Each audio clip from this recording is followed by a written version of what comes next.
is SMNI News Channel. Truth that matters.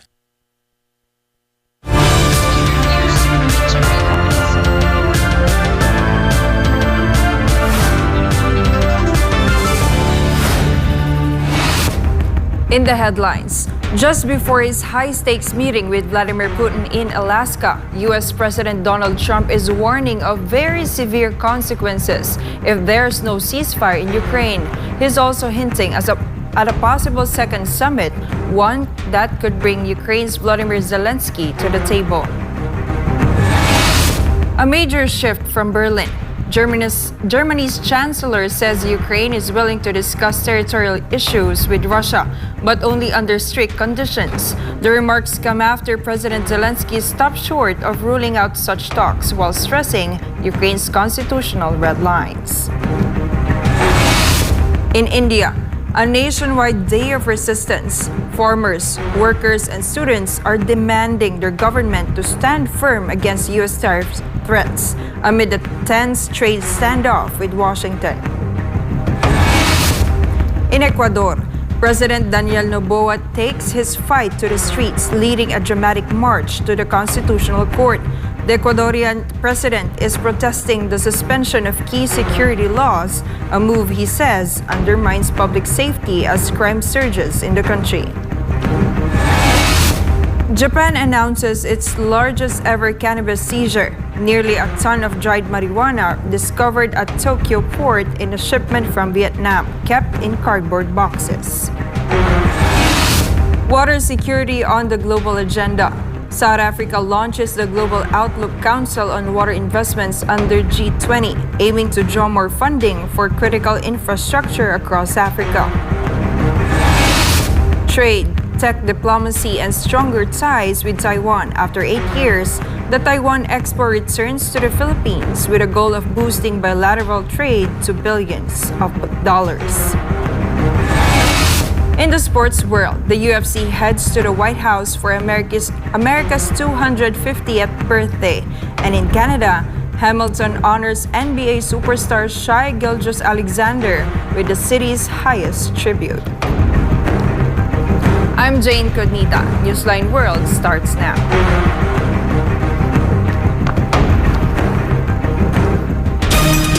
Just days before his high-stakes meeting with Russian President Vladimir Putin in Alaska, U.S. President Donald Trump is already talking about a possible second summit, one that could bring Ukraine's Volodymyr Zelensky to the table, and warning Moscow of very severe consequences if no ceasefire is reached. Val Divinagracia reports.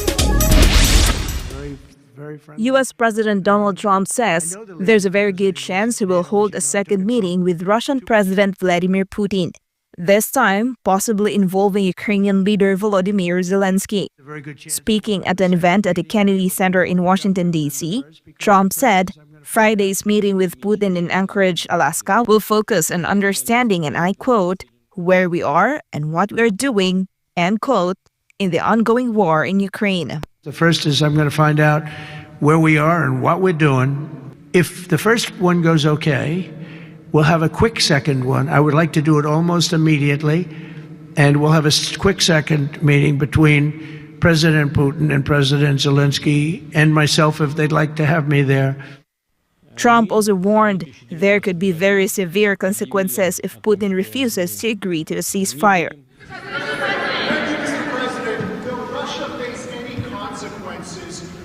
Vladimir Putin does not agree to stop the war after your meeting on Friday. Yes, they will. There will be very severe consequences, yes. The president claimed he has stopped 5 wars in the past 6 months and insisted the Ukraine conflict would never have happened under his watch.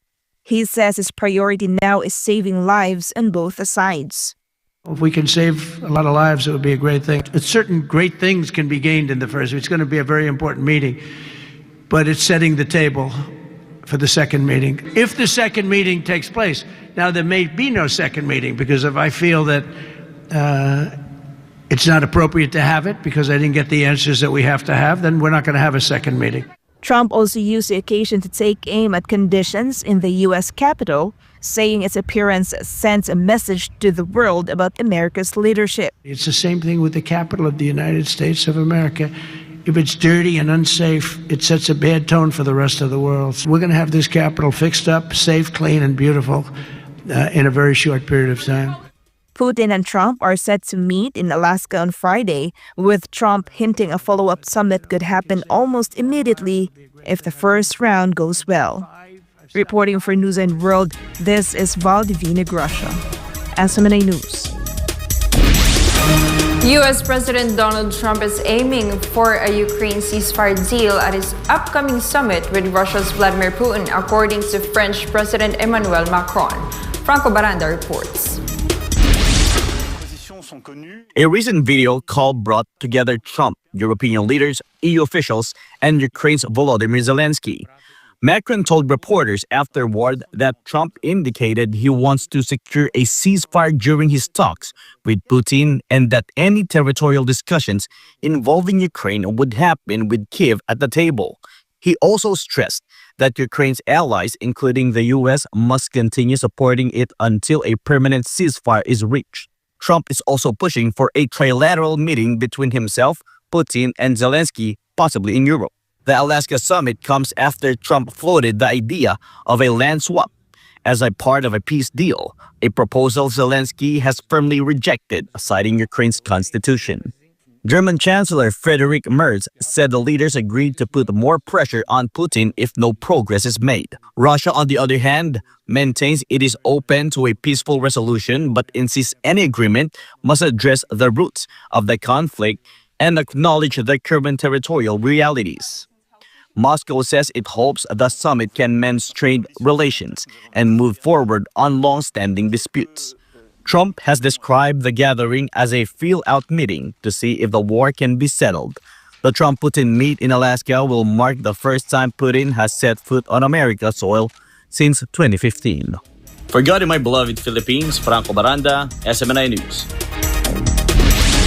A major shift in tone from Berlin. Germany's chancellor says Ukraine is willing to discuss territorial issues with Russia, setting strict conditions for any talks. This comes after President Volodymyr Zelensky stopped short of ruling out such negotiations, even as he reiterated Ukraine's constitutional red lines. MJ Mondihar reports.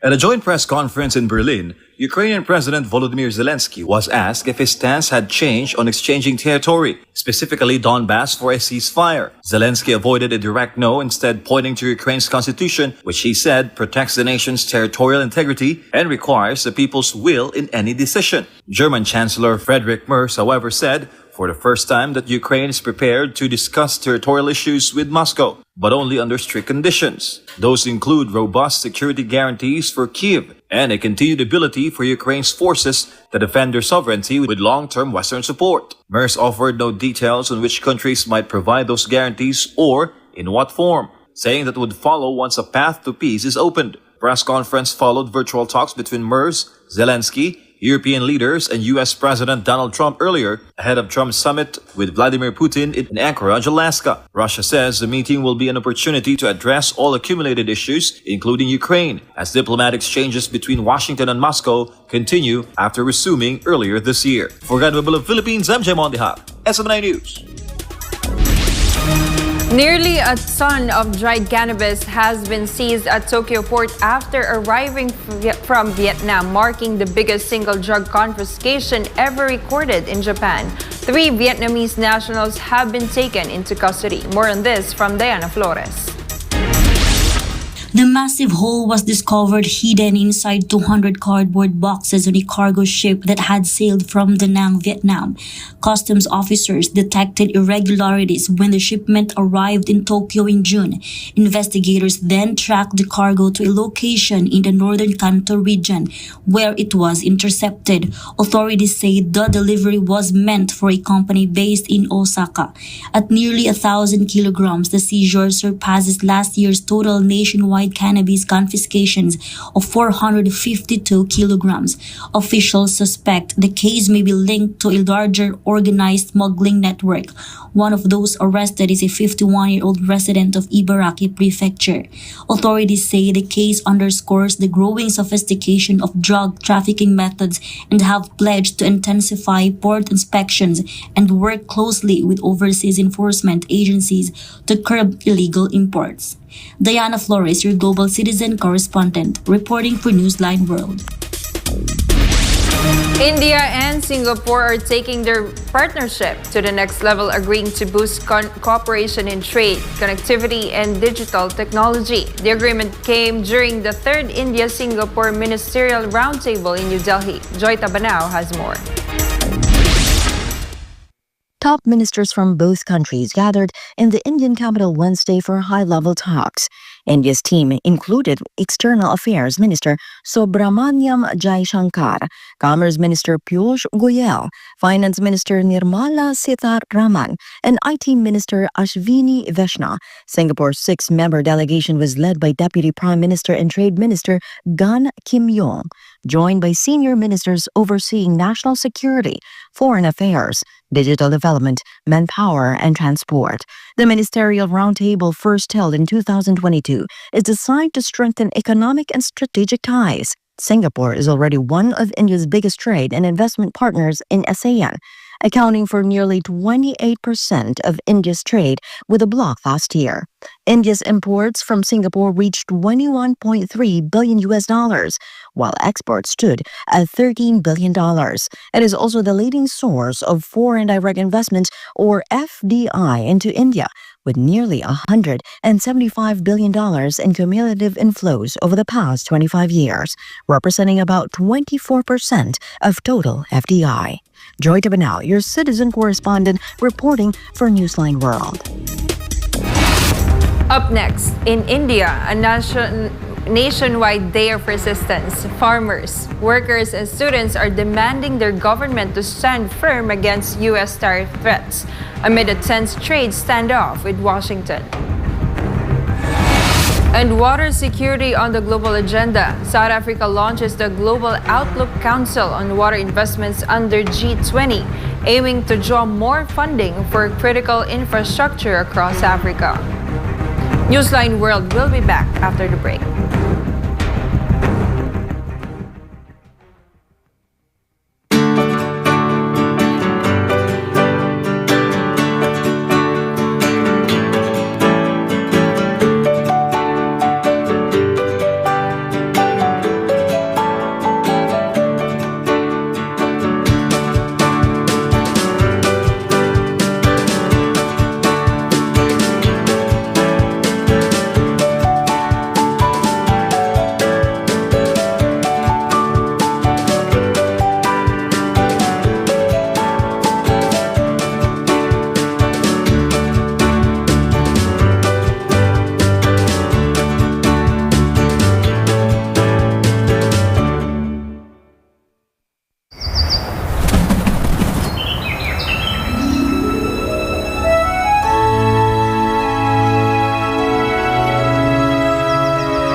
In 2005, Pastor Apollo C. Kibuloy founded the Sunshine Philippines movement.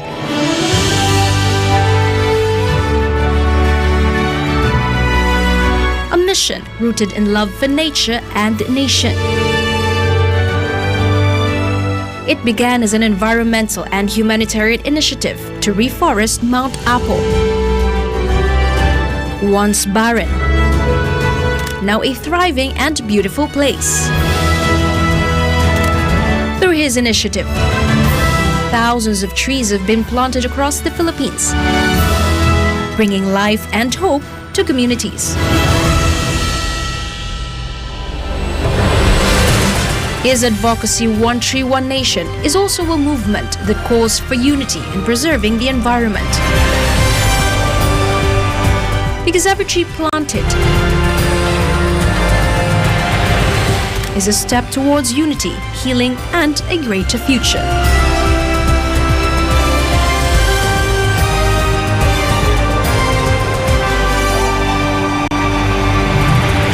country, one nation.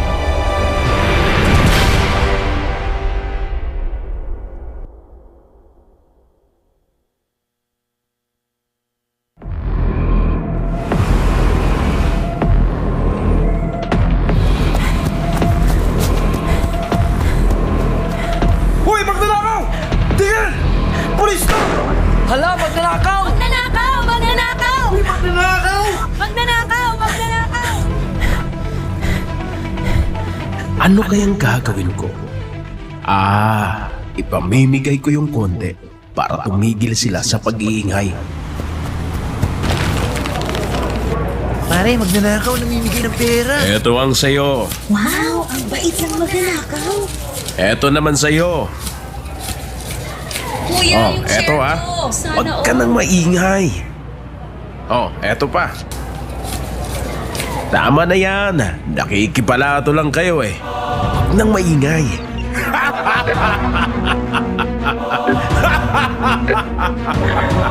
Diba? Konti lang pinamigay ko, mabait na ako. Tahimik na sila. Easy. Ngayon, pwede ko na tong suluhin. Masaya ang mga tao, pero tama po ba ito? Di po ba ang nakikinabang sa magnanakaw ay kasabwat ng magnanakaw? Ikaw, kinukonsenti mo ba ang legal na korupsyon?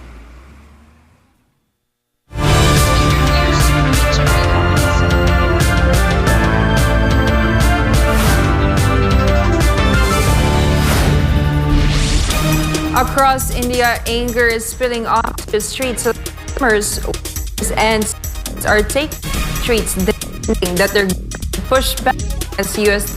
threats. The protests come amid a tense trade standoff with Washington. Fatima Nozil has the story. In Delhi, the chants are sharp and the banners clear. India must not bow to U.S. trade pressure. Protesters gathered under the banner of a nationwide day of resistance called by a coalition of trade unions, including the Center of Indian Trade Unions and the All India Kisan Sabha. Their demand that India defends its right to trade with all nations and refuses to give in to America's terms. One of the important areas where their imports will be dumped here in India are the dairy products mainly. And 8 crore of our Indian farmers are actually dairy farmers. And their milk and milk products, etc., they will be, become redundant in the Indian market itself. The protests come after Washington announced plans for 50% tariffs on India over its purchase of Russian oil. 5 rounds of trade talks have failed to resolve the dispute. And while the demonstrations grow, reports say Prime Minister Narendra Modi and President Trump could meet next month in New York on the sidelines of the UN General Assembly. Reporting, this has been Fatima Nozil, SMNI News. Rising floodwaters in eastern India's Bihar state are forcing thousands from their homes this week. In Bhagalpur, the Ganga River has spilled well above the danger mark, leaving families and even livestock stranded. Prince Tripoli will give us more details. In India's Bhagalpur city, Bihar state, the water is climbing fast, forcing more than 8,000 people out of low-lying villages. Some waded through waist-deep floodwater, others floated on makeshift rafts. Even motorcycles had to push their way across. Cattle trapped in the middle of the water as homes and shops went under. गांव में पूरा पानी घुस चुका है। गांव में 4 से 5 फीट पानी प्रवेश कर चुकी है। हम लोग गांव छोड़कर पलायन हो रहे हैं। अपना घर द्वार छोड़कर ऊंचे स्थान पर जा रहे हैं। The Ganga River here is now flowing 80 centimeters above the danger mark, just 9 centimeters shy of an all-time record. 12 districts are under severe flood conditions, impacting more than 1.7 million people. खाने पीने के लिए नहीं मिलता है, डूबा भसा हो गया है यहाँ पर, कुछ नहीं है यहाँ पर, चरा फिरा कुछ नहीं मिल रहा है, ऐसे रोड पर ढनक रहे हैं. Rescue crews are moving families and livestock out in inflatable boats. More than 8,000 residents have been rescued. बाढ़ की स्थिति पर 35 प्रखंड में 17 पंचायतें में भयावह हो चुकी है। सभी घरों में पानी 3 से 4 फुट पानी भर गया है। लोग पलायन कर रहे हैं और ऐसे समय में सहायता की ज़रूरत है बाढ़ पीड़ितों की, जो कि अविलंब करनी चाहिए। पन्नी की सहायता सामुदायिक किचन सरकार के द्वारा चलाई जा रही है और सब भी जो व्यवस्था है, लोगों का घर गिर रहा है, पशु चारा की व्यवस्था बहुत ज़रूरी है।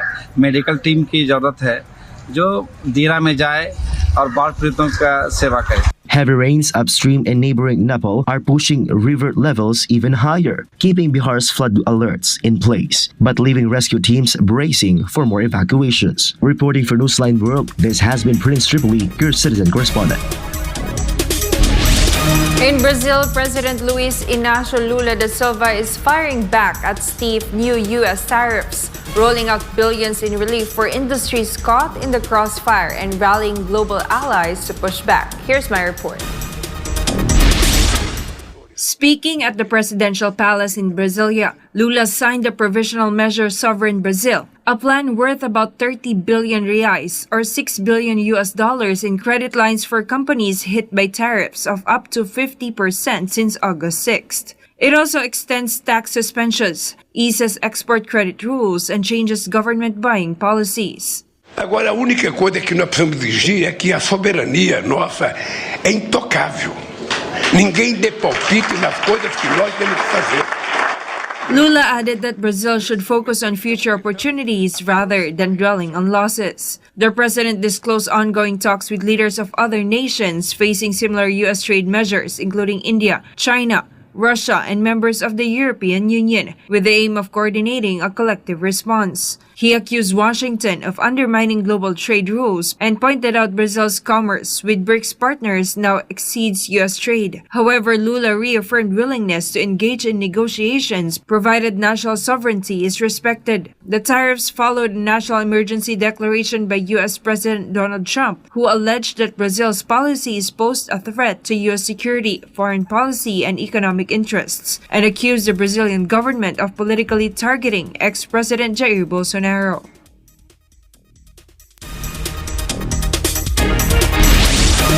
Days of relentless rain have left streets in the state of Mexico looking more like rivers, homes submerged, vehicles swamped, entire neighborhoods cut off. In this municipality, knee-deep floodwater mixed with overflowing sewage has turned daily life into a slow, messy struggle. City officials say 16 neighborhoods have been hit, with more than 300 homes damaged. Many residents couldn't enter their properties for days, and frustration is growing in the affected communities. Despite municipal government deploying cleanup crews, the floodwaters have receded only slightly. Mayor Adolfo Cerqueda Rebollo is urging patience, promising help will arrive as soon as possible. For now, families remain surrounded by floodwater, a struggle in an area where flooding has become a year-after-year ordeal. From Spain to Greece and Montenegro, wildfires are wreaking havoc across southern Europe. Thousands have been forced to flee their homes as extreme heat and strong winds fan the flames. Sara Santos for this report. In the Galicia region, Spain's military emergency unit has been deployed to fight the country's worst wildfire of the year. The blaze in Orense has burned more than 3,000 hectares since Friday, prompting an emergency alert due to its proximity to homes. Around 1,000 military firefighters are battling flames nationwide as a severe heatwave enters its second week. In southern Patras in Greece, a raging wildfire swept through the coastal village of Kaminia. Lifeguards rescued residents by boat as temperatures hit 40 degrees Celsius, with more than 20 major fires burning across the country. Nearly 5,000 firefighters and 33 aircraft have been mobilized.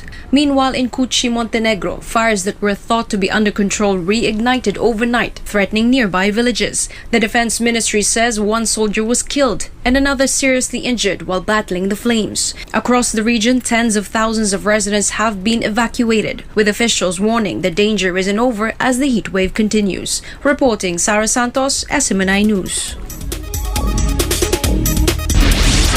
Typhoon Poro slammed into Fujian's Jiangpu County for just after midnight on Thursday, its second landfall in less than 24 hours, packing winds near 30 meters per second.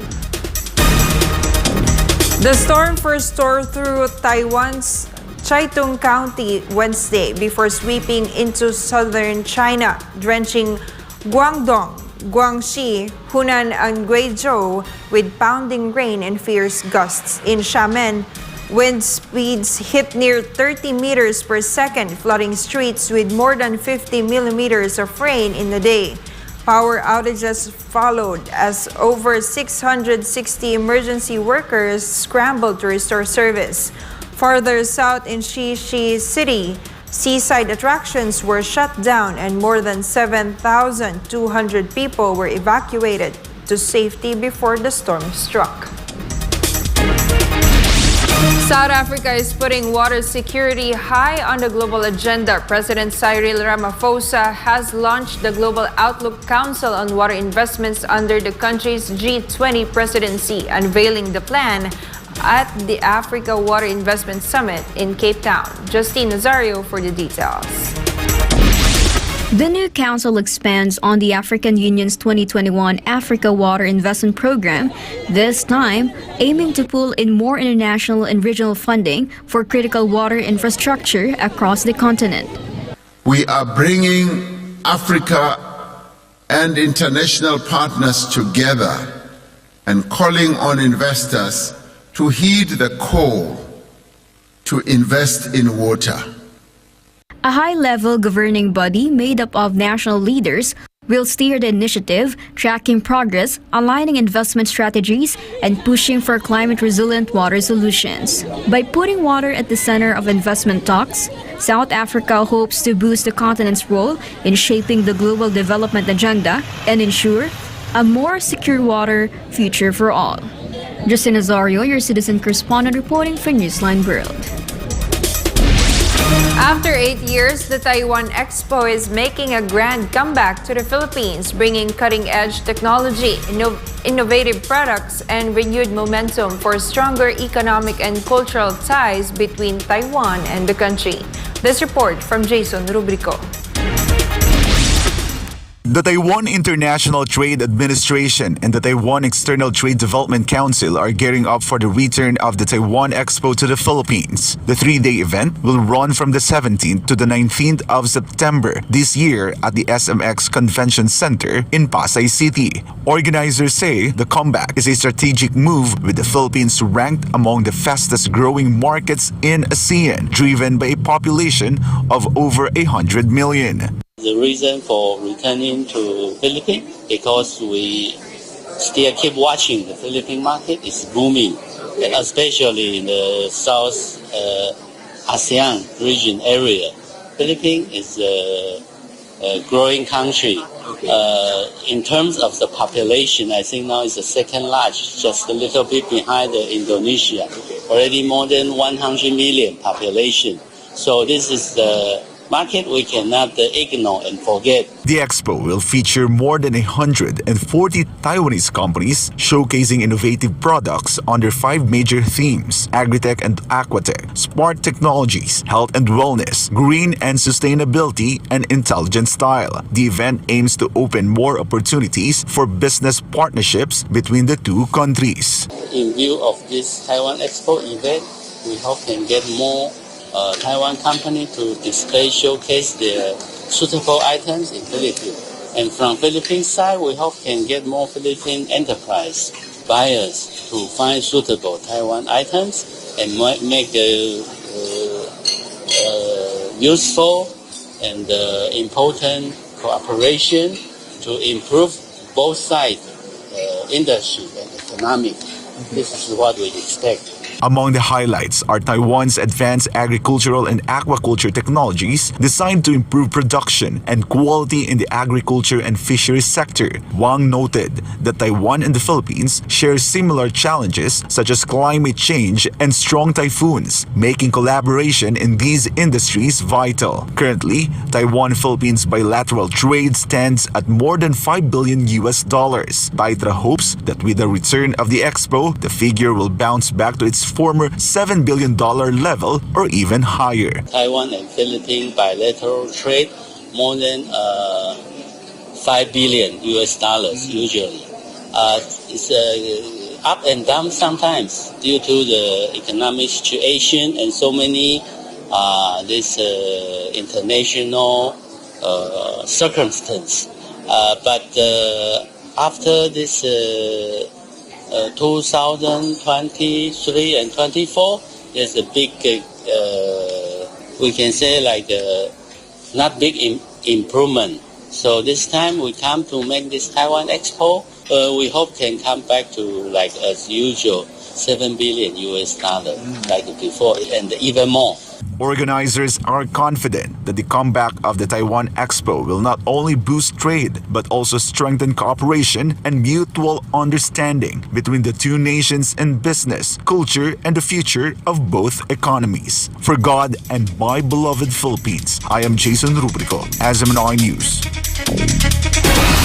Coming up in Ecuador, President Daniel Noboa takes his fight to the streets, leading a dramatic march to the Constitutional Court. The Ecuadorian president is protesting the suspension of key security laws, a move he says undermines public safety as crime surges in the country. And in the sports world, the UFC heads to the White House for America's 250th birthday. And in Canada, Hamilton honors NBA superstar Shai Gilgeous-Alexander with the city's highest tribute. Stay tuned, Newsline World will return.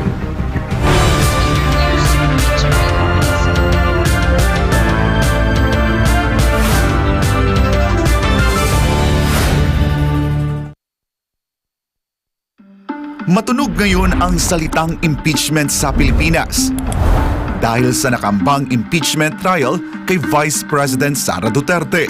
Pero ang tanong ng taong bayan, ito ba ay para sa interes ng bansa o para sa politikal na motibo lamang? Sa ilalim ng saligang batas, may mga opisyal ng pamahalaan na maaring tanggalin sa pwesto sa pamamagitan ng impeachment. Kabilang dito ang Pangulo, Pangalawang Pangulo, mga mahistrado ng Korte Suprema, mga miyembro ng Constitutional Commission at ang Ombudsman. Maaaring ma-impeach ang mga nabanggit na opisyal dahil sa matinding paglabag sa konstitusyon, pagtataksil sa bayan, panunuhol, katiwalian, mabibigat na krimen o pagtataksil sa tiwala ng publiko. Sa kasaysayan ng Pilipinas, ilang matataas na opisyal na ang humarap sa impeachment trial. Noong taong 2000, si Pangulong Joseph Erupt Estrada ang unang Pangulo ng bansa na humarap sa isang impeachment trial. Taong 2011 naman, si Ombudsman Mercedes Gutierrez ay naharap din sa impeachment dahil sa umano'y kapabayaan sa pag-aksyon sa mga kaso ng katiwalian. Hindi na siya humarap sa pagdinig sapagkat bago pa magsimula ang impeachment trial ay nagbitiw na ito sa pwesto.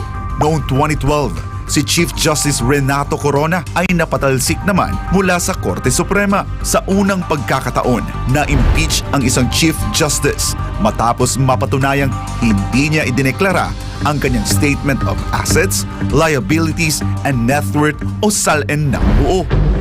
Ano nga ba ang proseso ng pag-impeach sa isang mataas na opisyal batay sa konstitusyon? Maaaring magsampa ng reklamo ang isang miyembro ng Kongreso o isang mamamayan basta may sumusuportang kongresista.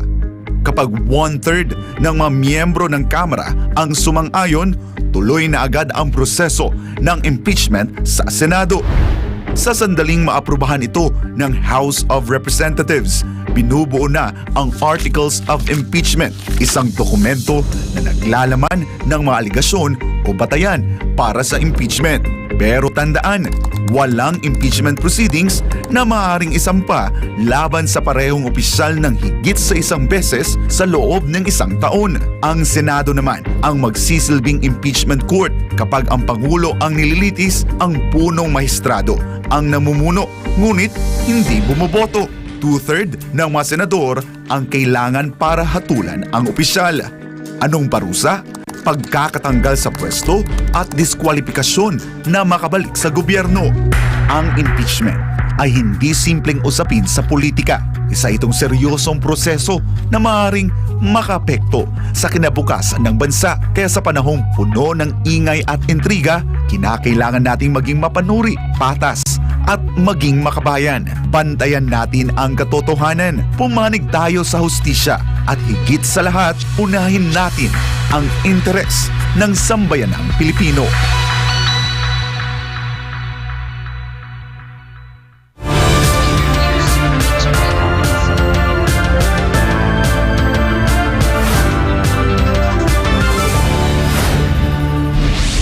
In Ecuador, President Daniel Noboa has taken to the streets, leading a dramatic march to confront the Constitutional Court following its provisional suspension of vital security legislation, a move that raises fresh doubts about judicial independence and governance amid rising crime.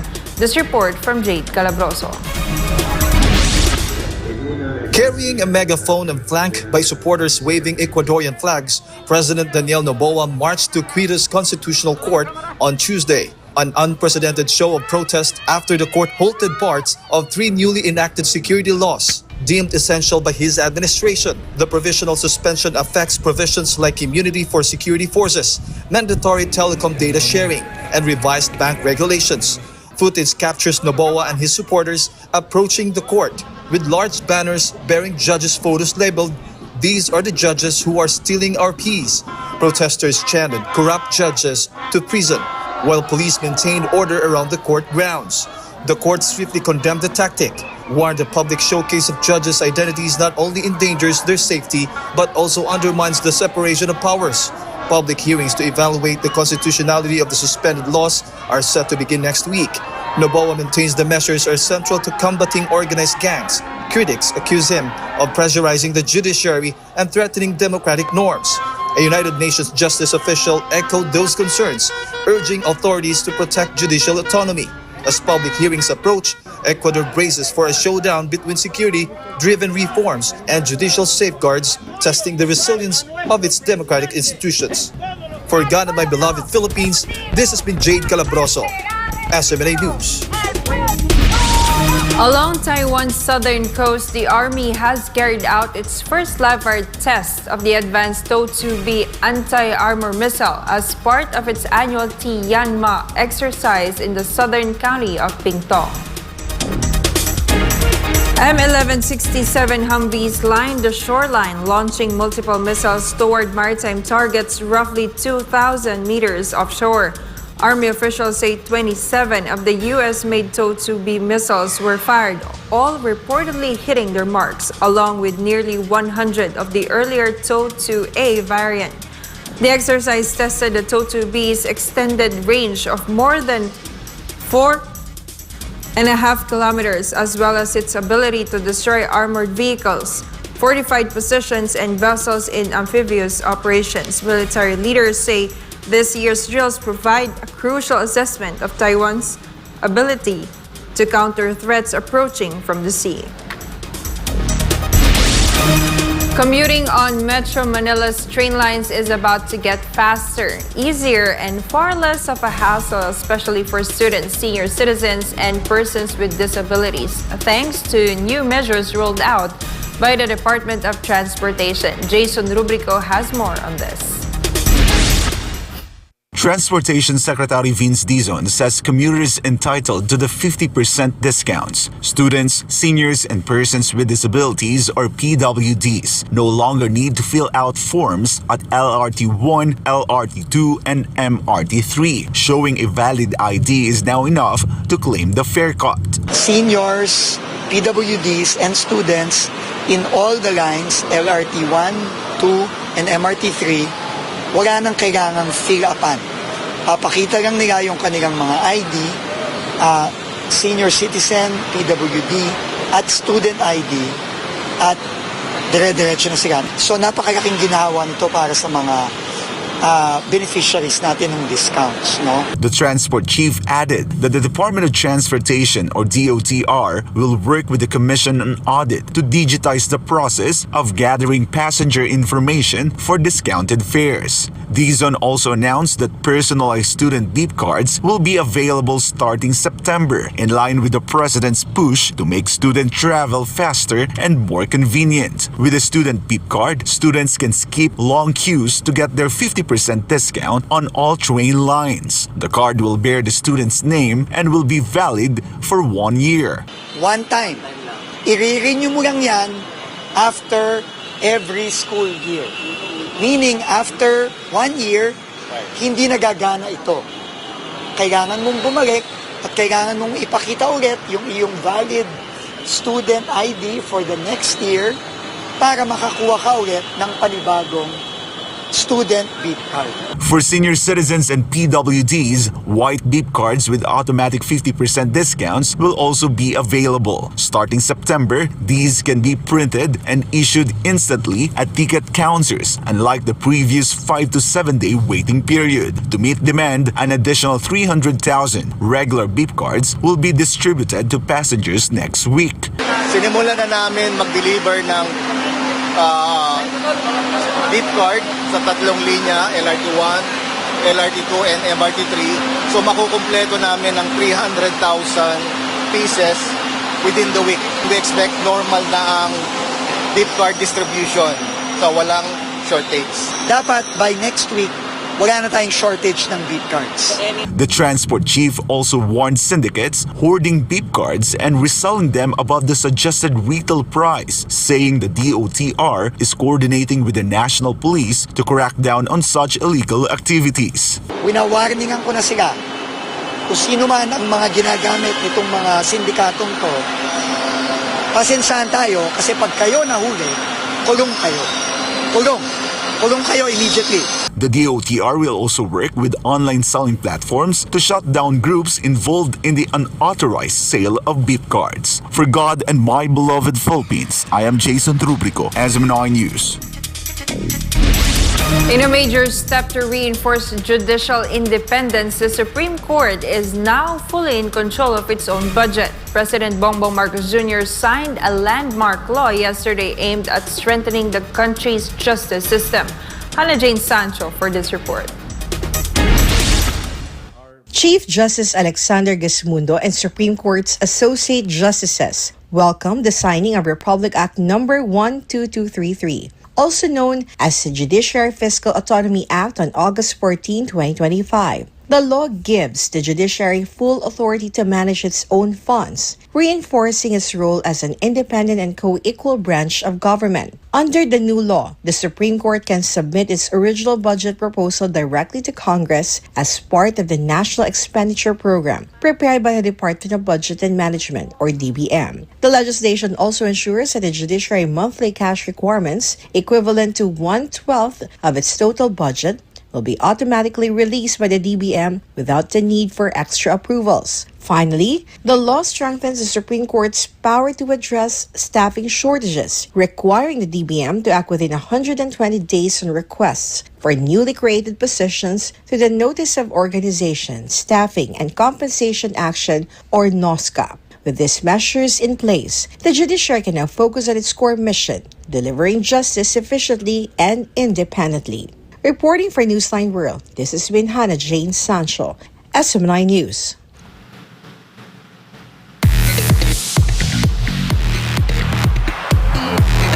From royal comebacks to ogre delays, Prince Harry and Meghan Markle land a fresh Netflix deal with more creative freedom, while Shrek fans will have to wait a bit longer for the Green Giant's return to the big screen. Here's Andrea Santos for Showbiz News. Amid public speculations that British royals Prince Harry and Meghan Markle would no longer return to the spotlight, the couple has recently signed a new deal with Netflix. This time, a more limited agreement to the streaming giant.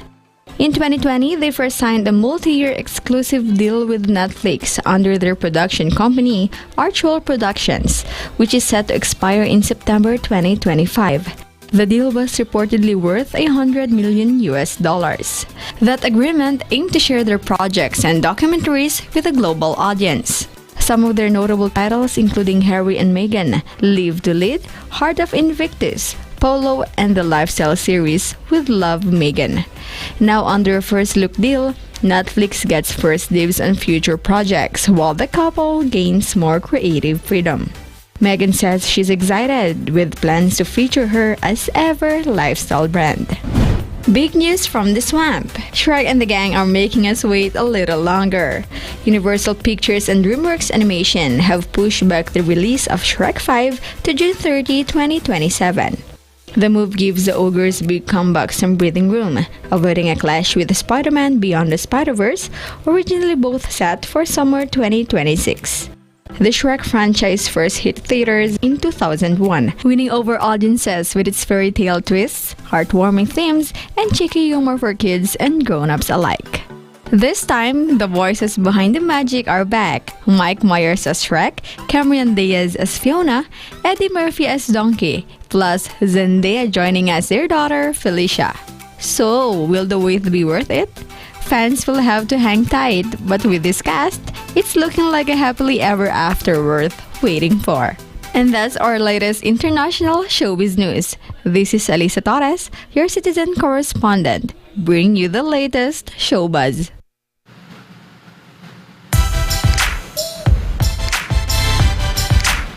And for a sports update, it's a fight night like no other. The UFC is stepping into one of the most famous backyards in the world, and it's all set for America's 250th birthday. Meanwhile, Hamilton celebrates its hometown hero, honoring NBA superstar Shai Gilgeous-Alexander with the city's highest tribute. Here's Carlo De La Peña for sports news.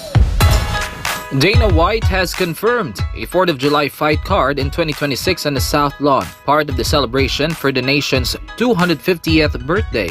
The idea was proposed by President Donald Trump, who envisions 20,000 fans packing the historic grounds for the spectacle. This announcement comes right after the UFC secured its most lucrative media deal, yet a 7-year agreement worth $1.1 billion annually with Paramount. Starting in 2026, all UFC events will stream on Paramount Plus, with major cards airing live on CBS. The partnership follows an $8 billion merger between Skydance and Paramount, with new chairman and CEO David Ellison aiming to expand UFC's global reach. White says the White House fight is locked in and will be a landmark moment in the sport's history. In other sports news, Hamilton rolled out the honors for NBA superstar Shai Gilgeous-Alexander, awarding him the first key to the city in over 2 decades and announcing that a local street will be renamed in his honor. The Oklahoma City Thunder guard delivered a historic season, topping the league in scoring with 32.7 points per game, winning both the NBA MVP and Finals MVP and leading his team to its first ever championship. In an emotional speech, Gilgeous-Alexander credited Hamilton's grit, determination, and pride for shaping his success, saying he carries the city's spirit everywhere he goes. This summer, he signed a 4-year, $285 million Supermax contract extension, securing his future as one of basketball's biggest stars. Reporting for Newsline World, this is Carlo De La Peña, bringing you the latest sports news. It's the kind of detour no traveler expects, much less in one of the coldest, most isolated places on Earth. Tonight, a young American pilot finds himself struck in Antarctica after an emergency landing turned into a weeks-long standoff with weather, red tape, and the elements. Chuck Corbo tells us more. One of the most remote corners of the planet, a young American pilot's dream adventure has turned into an unexpected weeks-long ordeal.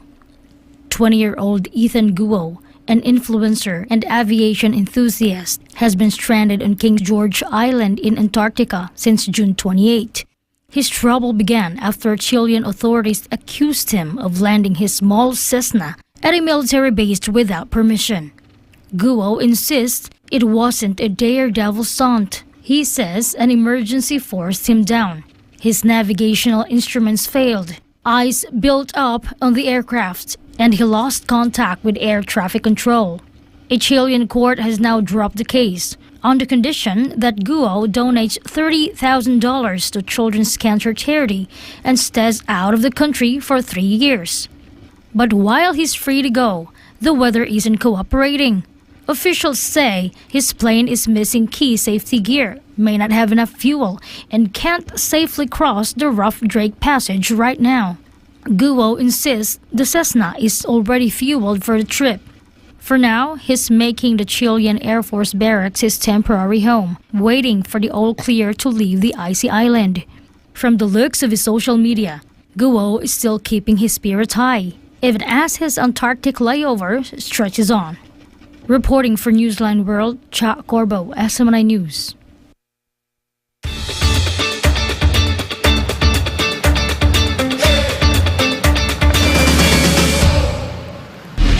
Three brothers, one boat, 9,000 miles of open ocean. The MacLean siblings are braving the Pacific's relentless waves, chasing a world record and a mission to deliver clean water to tens of thousands in Madagascar. Here's Justine Nazario for the story. Three adventurous Scottish brothers are battling the Pacific's wild waters on a 9,000-mile rowing challenge, not just to set a world record but to change lives in Madagascar. Ewan, Jamie, and Lachlan MacLean are on a mission that blends family grit with humanitarian heart. Spending over 100 days in a cramped boat would be daunting for most, but for the MacLean brothers, it's a powerful symbol of their bond and determination. Their goal? To become the fastest three-man team to row unsupported across the Pacific Ocean while raising £1 million for clean water projects. This isn't their first oceanic feat. In 2020, the brothers conquered the Atlantic in just 35 days, a record-breaking journey that sparked their ongoing fight for safe drinking water. Through their non-profit, the MacLean Foundation, they work with local partners in Madagascar to build wells in communities where only 14% of residents have access to clean water. The funds from this latest challenge will support well construction in Ambo Himanarina, bringing safe drinking water to more than 40,000 people. For the MacLeans, every stroke is more than a push toward the record. It's a lifeline for communities in need. And that is our good news. Justine Azorio, your citizen correspondent, reporting for Newsline World.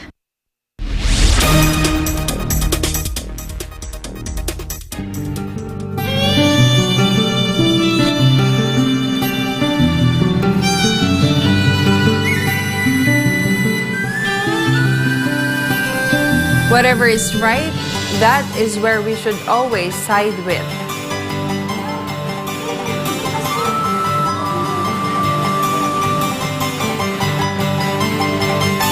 And that's all for this edition of Newsline World. For God and my beloved country, the Philippines, I'm Jayne Codnita. Thank you for watching. Goodbye.